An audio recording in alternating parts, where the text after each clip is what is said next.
Hello world, how are you today? Happy Thursday, and let's be grateful and be thankful every time.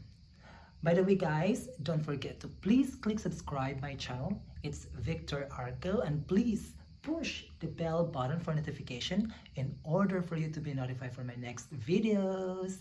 Please click subscribe guys, don't forget that, and likes na rin and comments. Share nyo na rin guys if you want.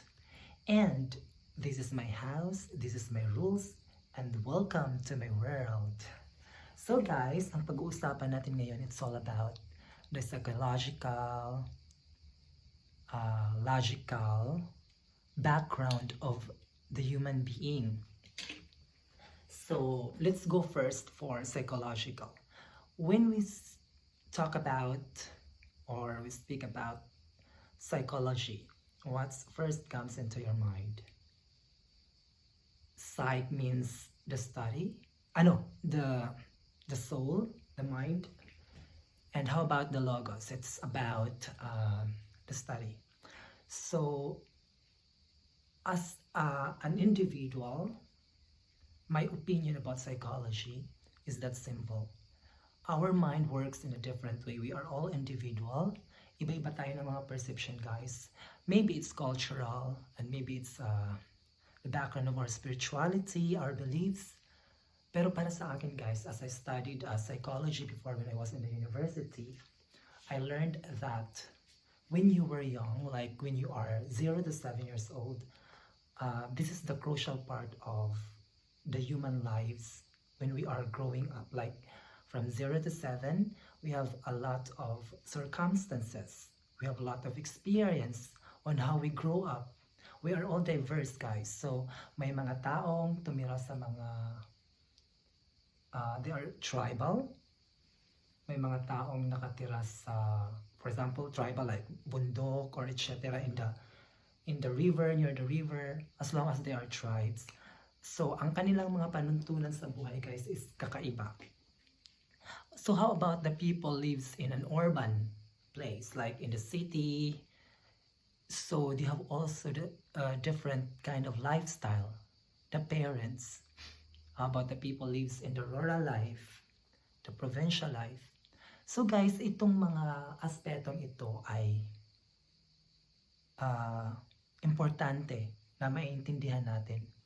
Lalo na sa paglaki natin. So, it's about psychological aspects of the human. So, ako guys, based on my experience sa paglaki ko ay, to be honest, I am very grateful to my parents because they give me the best moral education. I grew up in, should I say, in a church. But it is not the end because we have to journey our lives. So, nung maliit ako, nakikita ko yung family ko. It's not perfect, by the way, because life is not perfect. But my parents are striving hard to be the best parents in the world. So, they give us spiritual education. So, itong party na to, guys, ito yung nagmo-mold sa amin psychologically, that we have to be grateful, we have to pray to God, we have to do anything just to please God.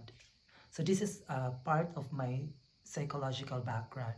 Lumaki ako na religious. But if you journey to life, marami kang mamimit. So, as I have said earlier, that we have individuality, iba-iba tayo ng mga pananaw sa buhay, spiritually man yan, psychological. Kasi yun yung background natin yan before, when we were young. So, from 0 to 7, our mind is very crucial. It's empty. It's like it's a tabula rasa. So, the society feed us first, the family, because it's the basics. The family is the basic society, and in our society, it's the basic. So, sa bahay ka muna, matuto before ka lalabas ng bahay mo. Like when you are in the elementary or the kindergarten or whatever. So, sa bahay, matutunan mo ang mga basic na panununtunan sa buhay, like yung respeto, pagmamahal. Pero with that experiences, guys, meron ka ring mga traumatic experience na hindi mo ma-resolve hanggang sa paglaki mo kasi natutrauma ka. Trauma is a very awful experience that the human, that's the awful experience of the human. It can be in animals too, I don't know, but in us, in the aspect of humanity, very traumatic, guys. So, kailangan natin maintindihan bakit tayo nagkakaroon ng trauma psychologically when we're in our mature age. Hindi pa rin natin ma-resolve because we have to go back to the basic. So, ayan guys, that's the psychological aspect of life. Kailangan natin maintindihan kung paano tayo pinalaki at paano tayo nagde-develop ng in our cognitive aspect as we go along the way to life. Meron tayong natututunan sa paaralan natin, sa bahay natin. So ang psychology guys is a broad study of our mind. So it's not about on how we judge people because they act like that. So it is because our mind works in a different way because we have different culture, traditions. Maybe sa bahay nyo, iba yung pinakita sa'yo, but it doesn't mean that you are wrong. Maybe because the society dictates that it's wrong, but in your culture, it's not wrong. But the basic one is respect. So that's the most important. We have to understand psychology guys first. Para hindi tayo maging judgmental, and we have to go a long way of respect to broaden our mind to understand profoundly what is psychology. And now, let's go to logic, the logical way of life. When we say logic, it is the study of the thinking, the correct thinking. So what is the correct thinking, guys, if we are diverse in culture? So if, for example, in other country, in Europe, we have to broaden our perspective. In Europe, they have a liberated mind, but it doesn't mean that this is wrong, because maybe they are liberated, they are tolerant because they are respectful in their sense, in their way. But for example, in Southeast Asia, in the Asian country, we are bounded with traditions, culture. We are in the box. So maybe in this way of thinking, we cannot adopt, but it doesn't mean that it is wrong.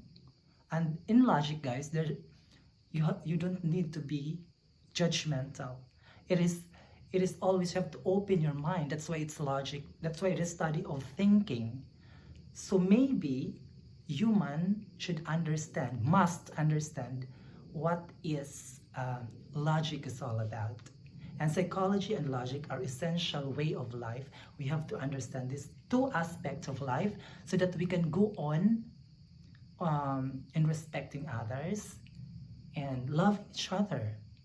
So logic, guys, is the correct thinking skills.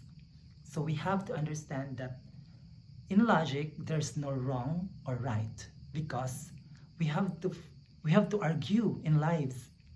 Arguments is always there, and arguments is never ending. It is a lifetime arguments because we have different perspective. So the most important for me as an individual, the most important is you have to embrace tolerance, because when you are tolerant, tolerance is open. You can discuss anything. So this is a great way of life. This is a great philosophy of life. That's why I love these two aspects of sciences, the logic or the philosophy and the psychology, because these are the most essential part of the study of human. Yeah, of course, and other sciences. So let us, guys, broaden our mind. Let us be teachable. Let us respect each other, and let us discuss anything under the sun, because life is very beautiful if we just open and we don't impose anything. We just open, guys, and love each other. Mwah. Bye bye.